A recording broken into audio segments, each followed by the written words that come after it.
Dari hasil pemantauan kita di lapangan, sudah ada sih perusahaan-perusahaan yang memenuhi hak-hak yang diatur, tetapi masih ada juga keluhan-keluhan dari pekerja bahwa perusahaan belum memperhatikan hak-hak mereka. Baik, Assalamualaikum warahmatullahi wabarakatuh. Kembali lagi di podcast Diskominfo Kabupaten Kuburaya bersama Nining.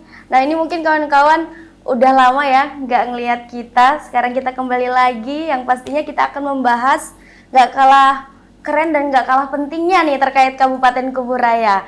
Dan mungkin kawan-kawan udah ada yang bisa melihat nih, di sebelah saya udah ada seseorang. Nanti kita bakalan perkenalan ya sama Bapak.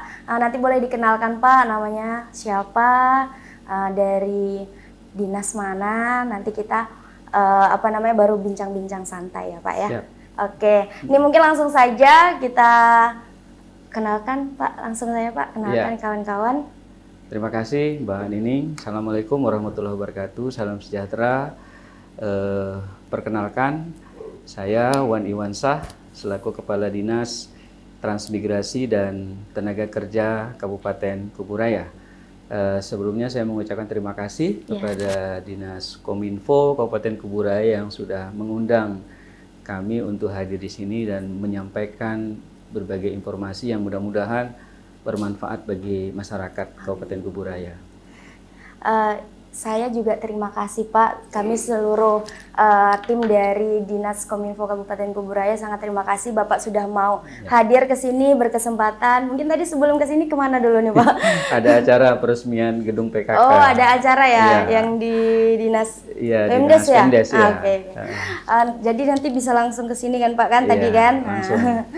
Nah, ini kita mungkin langsung aja, kali ini podcastnya kita akan membahas tentang hak-hak kerja perempuan ya, terkait dengan keputusan Menteri Tenaga Kerja dan Transmigrasi Republik Indonesia terkait dengan pengusaha yang mempekerjakan pekerja buruh perempuan untuk shift malam ya Pak ya, shift malam. Pada pukul 23.00 11 malam sampai dengan 7 pagi. Ya. Nah, ini terkait dengan Kemenparekraftan RI nomor 224 tahun 2003. Ini pemerintah saat ini pemerintah Kabupaten Kuburaya ini gimana nih Pak? Ya. Sejauh ini mungkin bisa dijelaskan nih Pak. Siapa tahu kawan-kawan ada yang belum paham, ada yang belum tahu juga gitu kan. Oke, lanjut. Oke. Jadi keputusan Menteri Tenaga Kerja dan Transmigrasi nomor 224 tahun 2003 sebetulnya sudah lama ya. Iya, sudah. Nah, di sini memang khusus mengatur tentang kewajiban pengusaha yang mempekerjakan pekerja atau buruh perempuan antara pukul 23.00 atau pukul 11 ya sampai dengan pukul 7 pagi. Jadi yang biasanya di shift malam. Iya, shift malam. Nah, jadi di sini diatur memang apa yang menjadi hak dari pekerja itu sendiri yang harus dipenuhi oleh perusahaan. Dan memang kalau dari hasil pemantauan kita di lapangan sudah ada sih perusahaan-perusahaan yang memenuhi hak-hak yang diatur, tetapi masih ada juga keluhan-keluhan dari pekerja bahwa perusahaan belum memperhatikan hak-hak mereka. Oleh karena itu ya melalui media ini ya mudah-mudahan ini bisa akan memperjelas ke depan apa yang menjadi hak dari pekerja itu sendiri dan apa yang menjadi kewajiban perusahaan. Ya. Berarti kan kalau tadi kan masih ada kayak seperti yang komplain dan lain-lain ya Pak ya. Nah, di sini terkait dengan peraturan perusahaan nih Pak. Kalau misalnya sudah ada peraturan perusahaan, apakah nantinya harus lapor juga ke Dinas Tenaga Kerja dan Transmigrasi nih Pak? Iya, jadi memang idealnya perusahaan itu kan harus memiliki sarana hubungan industrial, sarana HI. Salah satu sarana hubungan industrial yang wajib dipenuhi oleh perusahaan itu adalah adanya peraturan perusahaan. Nah, menurut ketentuan peraturan perundang-undangan yang berlaku bahwa peraturan perusahaan itu harus dicatat atau disahkan pada Dinas yang membidangi ketenagakerjaan di suatu kabupaten kota atau provinsi.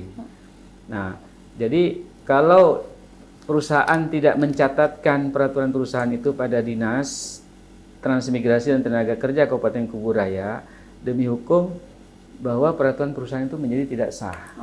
Nah, oleh karena itu ya pada saat mereka mengajukan pencatatan, disitulah kita akan melakukan koreksi ya, apakah memang sudah sesuai dengan standar peraturan perundang-undangan yang berlaku atau belum.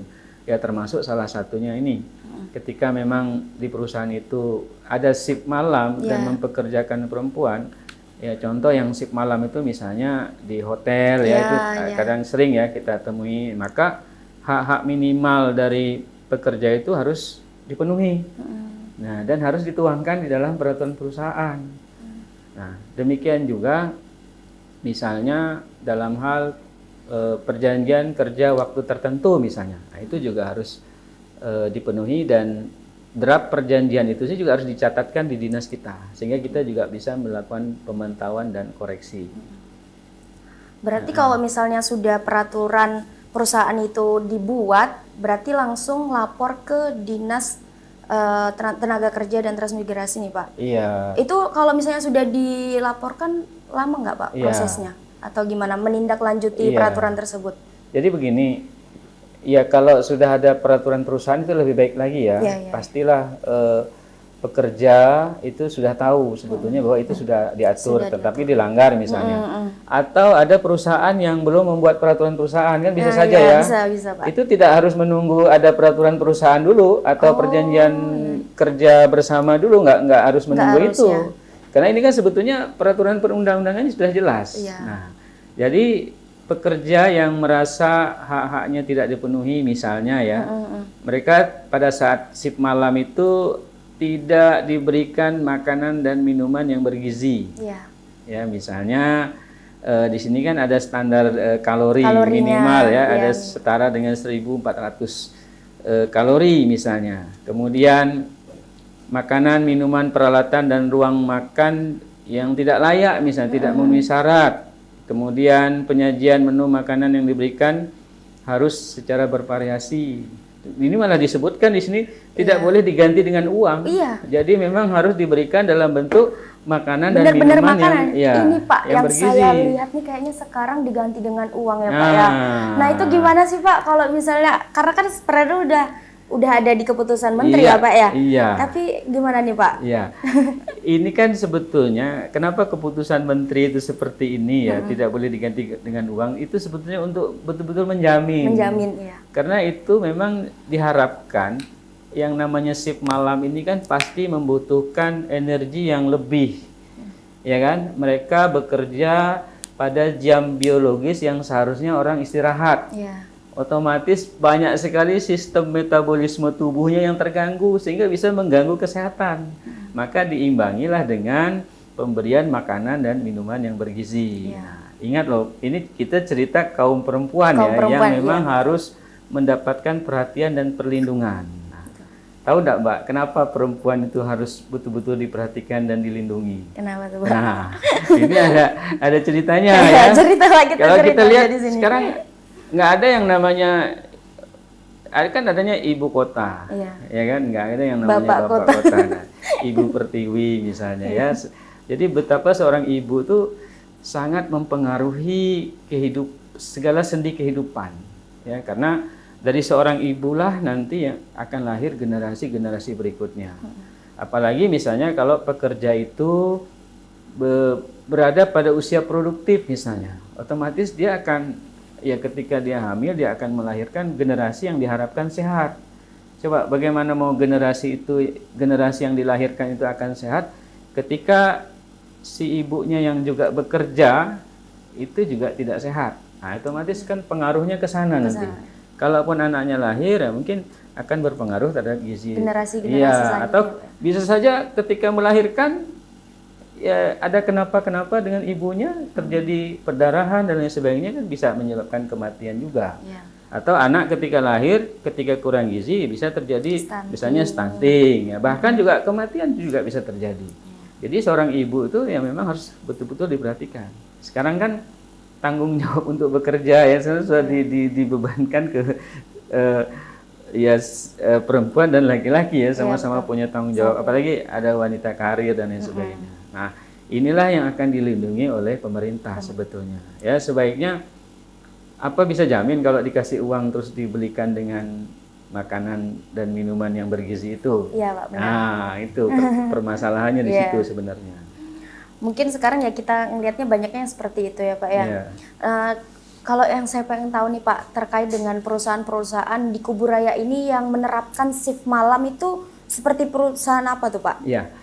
Jadi banyak ya, kalau yang secara kasat mata kita lihat misalnya perusahaan-perusahaan bergerak di bidang perhotelan. Atau mungkin restoran yang 24 jam atau toko-toko yang 24 jam kan juga ada tuh kita lihat ya. Ya banyaklah beredar di mungkin yang merah sama yang berapa. biru itu ya, Pak ya. Itu kan kalau kita lihat jam berapapun yang 24 jam tuh ada pekerja perempuannya.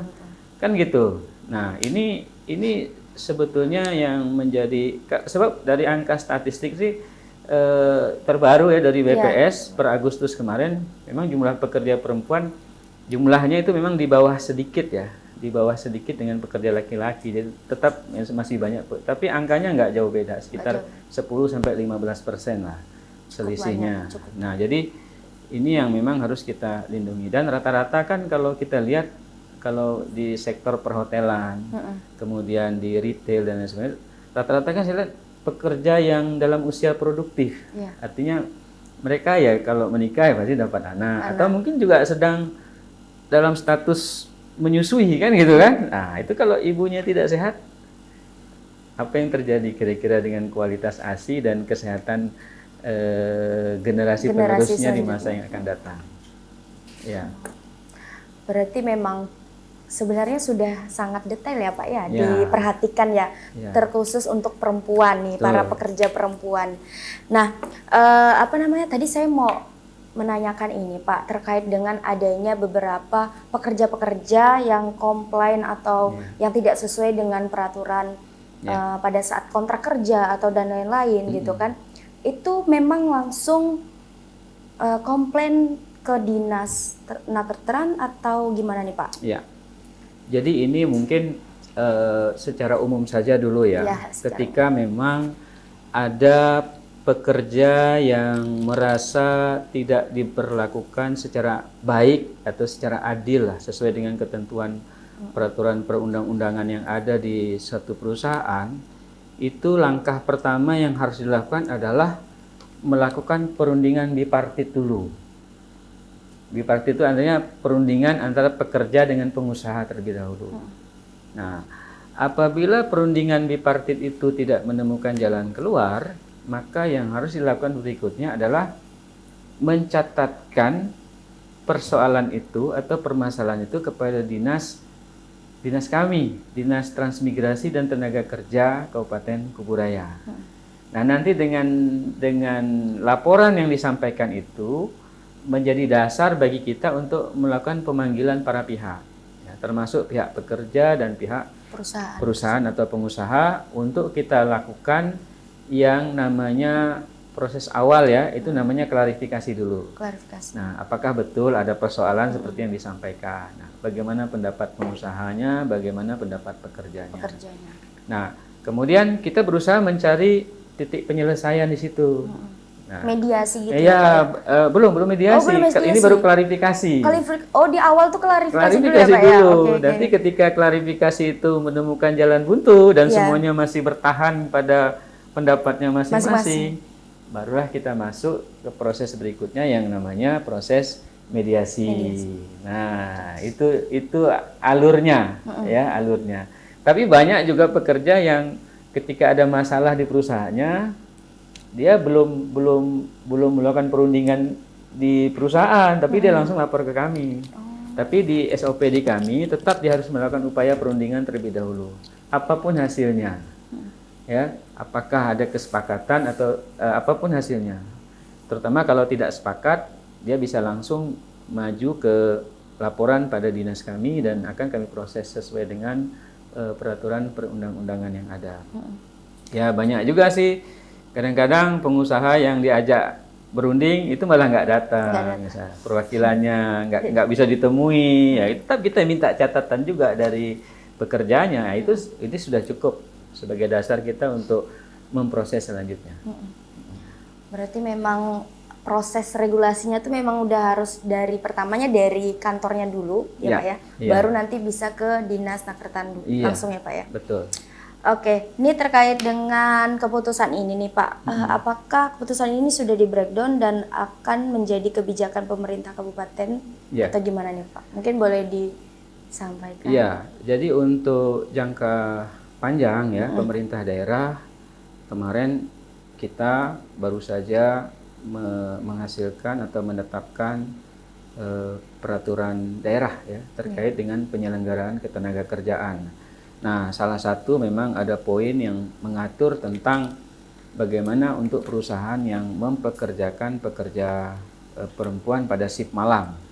Nah, ini sudah kita breakdown aturan itu ke dalam substansinya ya, ke dalam peraturan daerah yang sudah dibuat. Nah, untuk dalam waktu dekat ini juga kami juga akan secepat mungkin mengirimkan himbauan ya kepada perusahaan yang mempekerjakan pekerja perempuan pada shift malam untuk memenuhi ketentuan yang sudah diatur di dalam Keputusan Menteri Tenaga Kerja dan Transmigrasi nomor 224 tahun 2003 ini. Nah, secepat mungkin kita nanti mungkin insya Allah surat bupati nanti yang akan kita kirim kepada perusahaan. Berarti memang langsung mengadakan sosialisasi atau gimana? Ya. Jadi untuk sosialisasi ya tetap akan kita lakukan baik secara langsung pada saat kita melakukan pembinaan kepada perusahaan maupun tadi melalui surat ya juga melalui harapan saya melalui media podcast ini kan gitu kan. Nah, sehingga bisa langsung didengar oleh pekerja dimanapun berada kan begitu atau juga pengusaha. Jadi kalau ada merasa sesuatu yang janggal di perusahaan terkait dengan hubungan kerja, saya pikir masalah apapun ya prosesnya sudah ada kok, sudah ada tata cara penyelesaiannya. Jadi jangan mengambil tindakan sendiri, misalnya mogok, demo, nah, dan lain sebagainya. Ini kan tentunya akan menjadi masalah tersendiri nanti ketika mengambil langkah-langkah yang keliru. Atau bisa hanya sekedar berkonsultasi ke kami. Ya, dinas kami terbuka. Kita punya 4 orang tenaga mediator fungsional yang memang khusus menangani persoalan-persoalan seperti ini. Berarti bisa langsung mediasi, ngobrol-ngobrol terkait bisa, konsultasi dulu ya, bisa. Konsultasi. Ya, itu caranya ya. Kemudian tadi terkait dengan pembinaan, ya memang ranah kami kita di kabupaten ini kan terkait dengan hubungan industrial ini kan hanya sampai pada proses pembinaan saja. Jadi kita tidak bisa melakukan pengawasan, tetapi kita bisa membuat rekomendasi ketika misalnya kita temukan perusahaan yang banyak sekali pelanggaran-pelanggaran terhadap peraturan perundang-undangan yang mengatur tentang ketenagakerjaan, ya kita bisa membuat rekomendasi agar pengawasan segera dilakukan oleh Dinas Tenaga Kerja Provinsi Kalimantan Barat. Seperti itu prosedurnya. Berarti memang langsung dari provinsi ya Pak? Ya, kalau pengawasan itu menjadi ranah dinas yang membidangi ketenagakerjaan provinsi. Oke. Ini terkait dengan ini nih Pak, perusahaan yang ada di Kuburaya lagi kita mungkin dari penglihatan Bapak nih penerapan tentang keputusan Menteri ini dari perusahaan-perusahaan di sini gimana sih Pak? Ya. Kalau saya lihat sejauh ini memang belum 100% menerapkan, ya belum 100% menerapkan. Oleh karena itu ya kami memang untuk ini juga akan menjadi fokus kita ya untuk terus melakukan sosialisasi dan pembinaan kepada perusahaan. Karena memang kita prinsipnya dalam melakukan pembinaan ini adalah kita prinsipnya itu adalah mencegah ya jangan sampai terjadi perselisihan hubungan industrial. Nah, pembinaan yang terus-menerus kita lakukan dengan berbagai metode tadi, itu kita harapkan nanti terjadi hubungan industrial yang harmonis, dinamis, dan berkeadilan. Ya, sehingga nanti tercipta hubungan kerja yang kondusif antara pekerja dan pengusaha. Dengan demikian iklim investasinya juga menjadi positif dan diharapkan terus tumbuh dan berkembang. Itu juga berpengaruh terhadap pertumbuhan ekonomi. Jadi dampaknya itu ke sana. Tapi kalau di perusahaan itu sendiri kacau, misalnya ada demo, mau kerja, otomatis roda perekonomian itu juga tidak akan berjalan. Nah, ini yang tidak kita inginkan dan kita kawal dari pembinaan itu jangan sampai ini terjadi, kan gitu. Berarti dari sekarang memang langsung digemparkan untuk mensosialisasikan ya Pak ya? Iya. Karena kita lihat Kuburaya Pak, perusahaan sangat banyak Pak. Betul. Banyak sekali. Perusahaan banyak, tenaga kerja juga banyak, dan memang untuk di angka statistik per Agustus 2024 itu berapa tuh Pak? itu tingkat pengangguran terbuka kita itu terjadi penurunan. Penurunan itu artinya lebih banyak orang yang bekerja. Dan produktif. Jadi kalau Agustus 2022 itu ada 6,87% pengangguran, di 2002 Agustus 2023 itu 6,76. Jadi ada penurunan 0,11 poin dari Agustus tahun lalu ke Agustus tahun ini. Ini kan pertumbuhan yang sangat baik. Betul. Nah, sekarang bagaimana ini bisa kita pertahankan? Kan gitu ya. Harus ada upaya pembinaan agar hubungan industrial itu ya harmonis, dinamis, dan berkeadilan itu. Nah. Berarti memang kan karena banyaknya tenaga kerja tadi ya Pak ya. Betul. Jadi menurut saya juga dari pemerintah Kabupaten Kuburaya pasti sangat memperhatikan hal tersebut, ya Pak ya. Betul. Nah, terus ini nih Pak terkait dengan isi dari keputusan tadi ya Pak ya. Kan di sini ini ada nih saya baca tentang adanya transportasi. Nah, itu nih kalau kita lihat Kuburaya kan belum ada halte. Nah, itu gimana sih Pak nanti kalau misalnya memang ada beberapa perusahaan yang menerapkan shift malam untuk para pekerja buruh perempuan nih Pak. Gimana nih? Malah saya ngeliat kayaknya banyak yang pakai motor para pekerjanya nih. Gimana nih Pak? Ya Pak. Iya, saya melihat ada di beberapa perkebunan sawit yang juga sudah menerapkan antar jemput ya. Tapi ya kita belum pasti juga apakah itu memang shift malam atau, tapi memang punya fasilitas antar jemput. Nah, di sini antar jemput yang dimaksud bukan menggunakan kendaraan yang sifatnya umum ya, tetapi memang kendaraan yang memang terdaftar di perusahaan, disiapkan oleh perusahaan. Dan juga misalnya titik kumpulnya juga harus jelas di mana, jangan sampai terlalu jauh untuk karyawan itu untuk mengakses titik kumpul itu. Ya mudah-mudahan lah dengan adanya podcast ini bisa menjadi atensi ya, terutama untuk perusahaan-perusahaan yang banyak sekali mempekerjakan pekerja perempuan ya. Salah satu memang yang disyaratkan di dalam peraturan ini adalah adanya kendaraan antar jemput ya untuk karyawan yang bekerja pada shift 2 jam 23.00 sampai dengan pukul 7.00. Nah, jadi itu yang kita harapkan. Tapi saya melihat ada beberapa perusahaan yang memang sudah ada fasilitas ini. Tapi lebih banyak yang belum sih kayaknya kalau urusan antar jemput ini.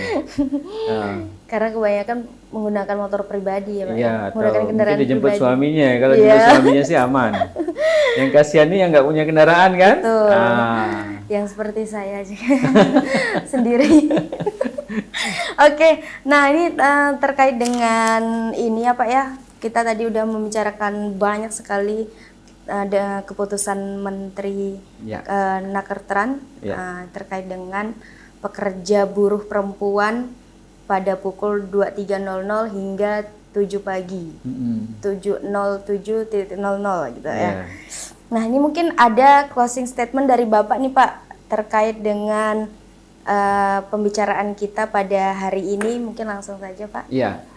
Jadi yang pertama saya ingin tegaskan kembali bahwa untuk perusahaan yang mempekerjakan pekerja perempuan pada shift malam itu wajib menyiapkan yang pertama itu adalah makanan dan minuman yang bergizi. Ya, kemudian yang kedua itu menjaga keamanan selama di tempat kerja. Ya, kalau ini sih saya lihat sudah banyak ya, misalnya ada di toko-toko yang 24 jam itu selalu ada security-nya ya. Nah, kemudian juga diharapkan memang adanya antar jemput. Untuk yang bekerja kan rawan sekarang ya, kalau untuk malam-malam seperti itu, seorang perempuan misalnya harus keluar rumah menuju ke tempat kerja, ya walaupun kalau ada apa-apa, kalau yang punya BPJS Ketenagakerjaan sudah ada jaminan ya, tapi kan kita pengennya risiko itu tidak terjadi, gitu keamanannya ya. harus ditingkatkan lebih ya, Pak, keamanan harus ya. ditingkatkan lebih gitu kan. Nah, saya berharap ini menjadi atensi ya, baik oleh pekerja ini bisa menuntut hak ini sebetulnya kepada perusahaan. Betul. Dan perusahaan itu punya kewajiban untuk memenuhi karena sudah dituangkan ke dalam regulasi. Itu yang pertama. Terus yang kedua, saya menghimbau kepada pekerja perempuan juga untuk bisa aktif